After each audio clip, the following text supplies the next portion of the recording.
បាទស្រីស្រីបងប្អូនប្រិយមិត្តទាំងអស់ជាទីគោរពក្នុងថ្ងៃនេះថ្ងៃទី28ខែ1ឆ្នាំ2026មកពីផងដែរបើសិនជាបងប្អូនចង់បញ្ចូលហ្គេមត្រូវការបញ្ចូលហ្គេមកុំព្យូទ័របាទខ្ញុំមានបាទហើយឥឡូវនេះ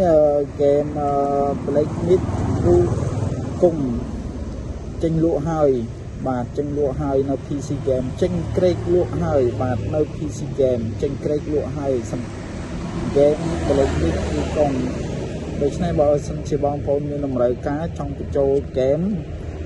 តំណែងមកកាន់ខ្ញុំលេខទូរស័ព្ទ096 809 8928បាទ